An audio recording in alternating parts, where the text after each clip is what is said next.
Now we will discuss mean and variance of normal distribution. तो mean के बारे में हमने एक चीज़ डिस्कस की थी, जो फर्स्ट मूवमेंट हमारा अबाउट ओरिजिन होता है, that is mu one gives us the mean, और उसकी जो डेफिनेशन है that is minus infinite to infinite x f x d x divided by minus infinite to infinite f x into d x. Continuous variable के case में यहाँ summation था, और जब हमारा डिस्क्रीट के केस में यहाँ समेशन था, कंटिन्यूस रैंडम वेरिएबल के केस में यहाँ पर इंटीग्रेशन आ गया है। तो अगर हम इस नीचे इसके डिनोमिनेटर को देखें, माइनस इनफाइनाइट से plus infinite f x d x, तो बेसिकली ये नॉर्मल कर्व के द्वारा कवर्ड पूरा एरिया हो गया। जैसे हमने डिस्कस किया है अभी कि this is the normal curve, और ये माइनस इनफाइनाइट से इनफाइनाइट तक जा रहा है, और ये कर्व है एफ एक्स, और इसके द्वारा जो कवर्ड एरिया होगा वो covered area basically probability, total probability को बताएगा। तो that is minus infinite to infinite f x d x equal to 1, तो डिनोमिनेटर इसका 1 हो जाएगा। तो जो मीन है हमारा नॉर्मल डिस्ट्रीब्यूशन का, that is given by minus infinite to infinite x f x into d x. Let us suppose this is equation 1। और नॉर्मल डिस्ट्रीब्यूशन के अंदर हमें एक चीज़ पता है कि जो हमारा एफ एक्स है, यानी probability density function, is 1 upon sigma under root 2 pi e की power minus 1/2 x minus mu upon sigma whole square. So we will put this value in equation number 1. So this is, but fx equal to this for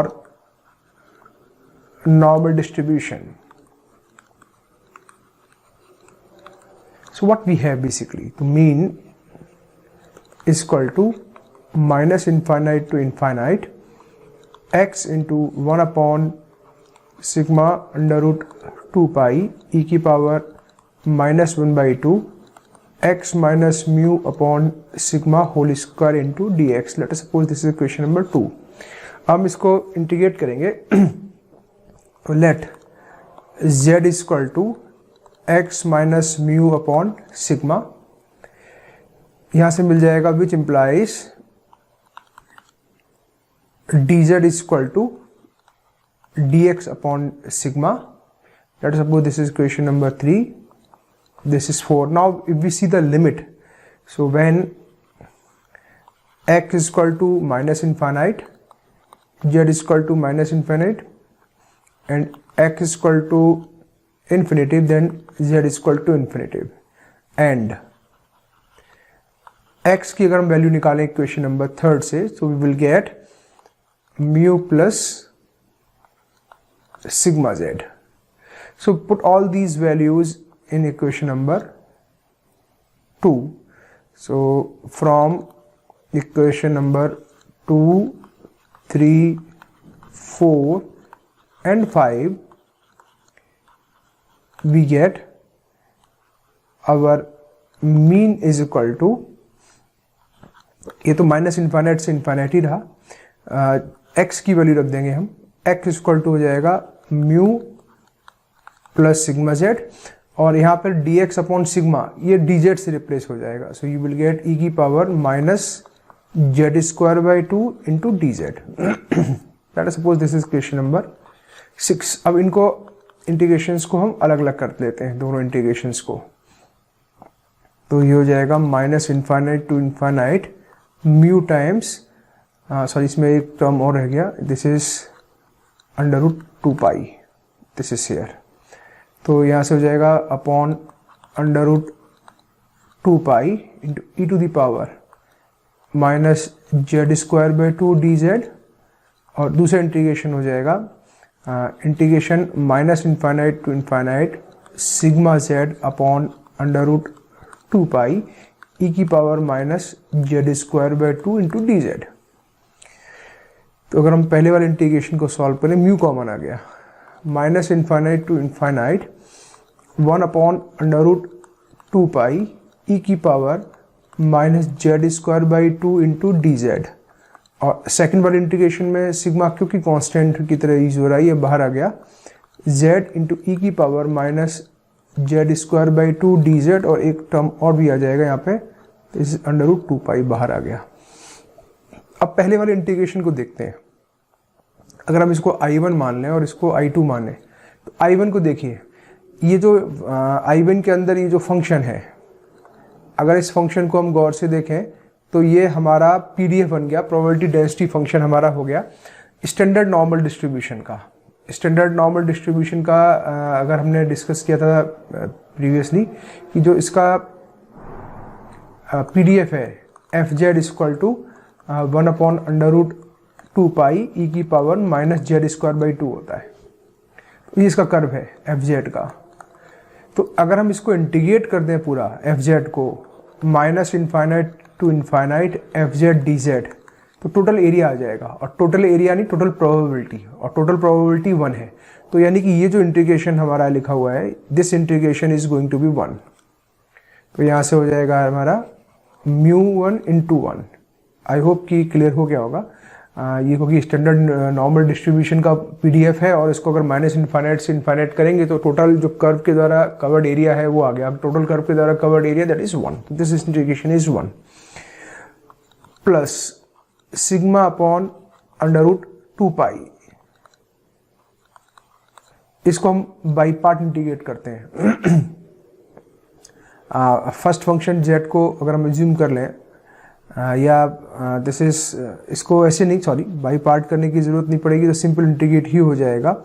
इसमें हम इसको लिखते हैं -∞ to ∞ z e की power -z²/2 × dz।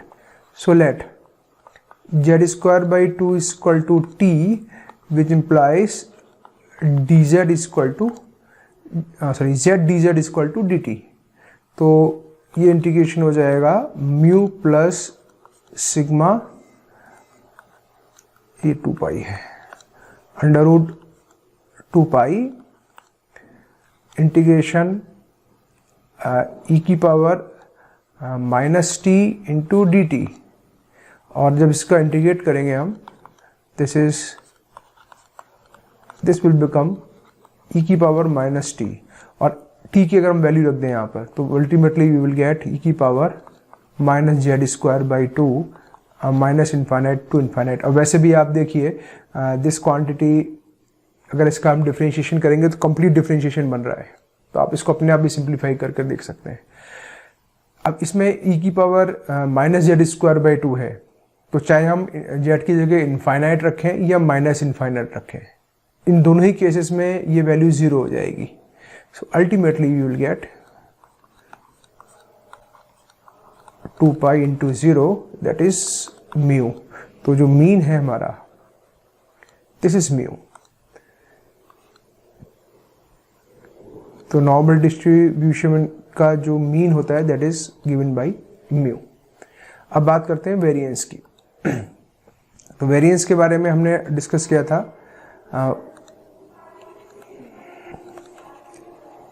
That is represented by μ2, और μ2 की value होती है μ2 माइनस μ1 का स्क्वायर, यानी मीन का स्क्वायर। Basically μ1 is mean. और जो हमारा μ2 था, हमने डिस्कस किया था, μ2 is nothing but -∞ to ∞, this is x square fx dx। इसको मान लेते हैं हम, let us suppose our equation number, variance के केस में let us suppose equation number 7। Okay, तो हम इस वाले इंटीग्रेशन को सॉल्व करते हैं। -∞ to ∞ x square 1/σ2 pi e की power -1/2 x minus mu upon sigma whole square into ds। Equation number 8। Again let z is equal to x minus mu upon sigma. तो यहाँ से हमें वैल्यू मिल जाती है dz is equal to dx upon sigma, and when x is equal to -∞ z is equal to -∞, when x equal to ∞ z is equal to ∞, और x is equal to हमारी value आ जाती है mu plus sigma z। तो हमारा integration हो गया μ2 is equal to -∞ to ∞ mu plus sigma z whole square 1/√2 pi ई की power minus Z square by 2 into D Z. Let us suppose this is question number 9। हम इस square को expand करके integration को अलग अलग लिखेंगे, तो हो जाएगा minus infinite to infinite mu square upon under root 2 pi into e to the power minus Z square by 2 into D z, plus दूसरा इंटीग्रेशन होगा minus infinite to infinite sigma square z square into under root 1 upon 2 pi into e की power minus Z square by 2 into D Z, और third integration हो जाएगा minus infinite to infinite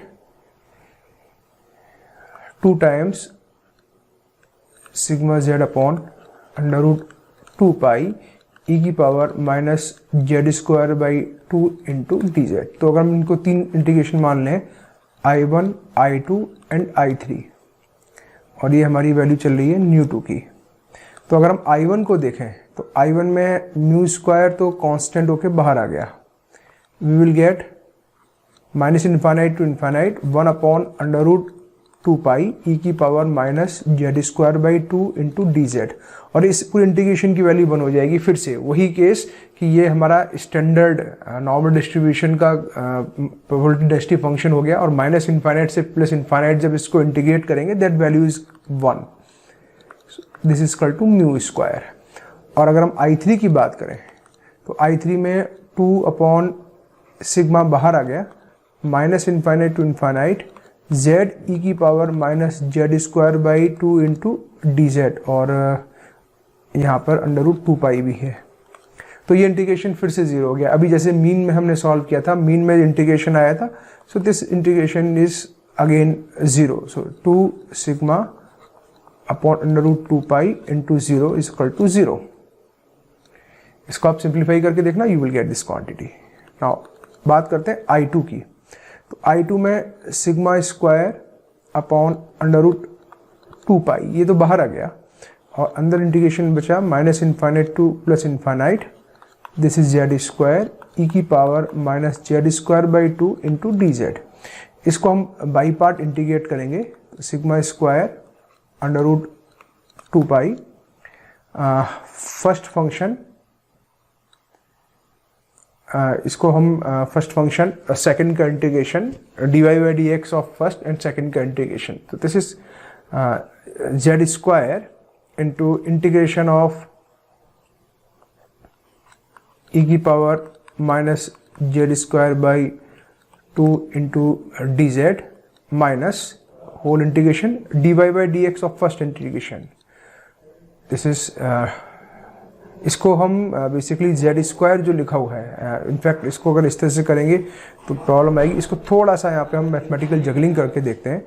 sigma square under root 2 pi, this is minus infinite to infinite, इस Z square को हम break कर लेते हैं, Z into Z into e की power minus Z square by 2 into D Z. Now let us solve this.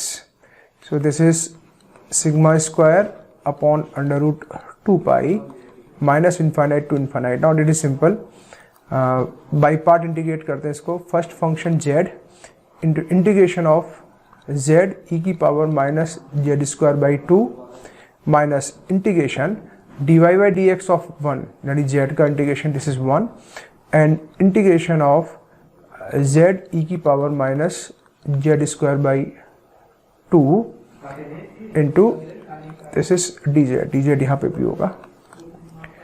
तो इसको जब सिंप्लीफाई करेंगे हम तो this is sigma square upon under root 2 pi, तो ये इंटीग्रेशन तो फिर से 0 हो जाएगा। बेसिकली अगर आप इसको देखो, इसमें लिमिट लगाओगे तो first integration is going to be 0, you can solve on your own, this integration is 0 minus ये वाला इंटीग्रेशन हम फिर से सिंप्लीफाई करने वाले हैं, तो इसमें हमें वैल्यू मिलेगी माइनस ई की power minus Z square by 2 into D Z, और इसकी लिमिट है माइनस इनफाइनाइट से प्लस इनफाइनाइट। इस इंटीग्रेशन को भी आप सिंप्लीफाई करके देख सकते हैं, you will get this same value. ये हो गया सिग्मा स्क्वायर ये माइनस माइनस प्लस हो जाएगा, we will get minus infinite से plus infinite 1/√2 pi into e की power minus z²/2 into dz। और ये फिर इंटीग्रेशन बन गया, this is standard normal distribution का PDF हो गया। और स्टैंडर्ड नॉर्मल डिस्ट्रीब्यूशन का PDF की वैल्यू इंटीग्रेशन माइनस इन्फाइनाइट से प्लस इन्फाइनाइट अगेन 1 हो जाएगी। So this is sigma square, this is the value of ν2, so which implies variance is equal to ν2 minus ν1 का होल स्क्वायर। अच्छा, उससे पहले एक चीज ध्यान रखना, ये वैल्यू निकल के आई है, sorry this is the value of I2। तो यहाँ से हमारा जो ν2 निकल के आएगा, basically ν2 is equal to I1 plus I2 plus I3। I1 की वैल्यू थी हमारी, this is mu square, so this is mu square plus sigma square, और I3 की वैल्यू 0 थी, this value is mu square plus sigma square. So now variance is equal to ν2 minus ν1 square. So that is mu square plus sigma square minus ν1 की value mu थी क्योंकि mean है basically, तो mean का square, so that is sigma square. Variance की value sigma square आ गई। सो which implies standard deviation is equal to sigma। तो ये हमारा नॉर्मल डिस्ट्रीब्यूशन का मीन और नॉर्मल डिस्ट्रीब्यूशन का जो भी हमारा स्टैंडर्ड डेविएशन है, ये हमने कैलकुलेट कर लिया है किस तरह से निकालते हैं। और ये भी हमने समराइज कर ही दिया था कि अगर कोई भी वेरिएट x नॉर्मली डिस्ट्रीब्यूटेड है तो वी राइट लाइक दिस। इसका मतलब है x एक वेरिएट है जो नॉर्मल डिस्ट्रीब्यूशन है विद मीन म्यू और स्टैंडर्ड डेविएशन सिग्मा। और अगर ये स्टैंडर्डाइज फॉर्म में लिखा हुआ है then this is something like n 0,1। तो हम इस केस में हम ये मानते हैं कि जो z हमारा रैंडम वेरिएबल है वो नॉर्मली डिस्ट्रीब्यूटेड है with mean 0 and standard deviation 1। So in next video we will discuss some question based on this normal distribution. Thank you.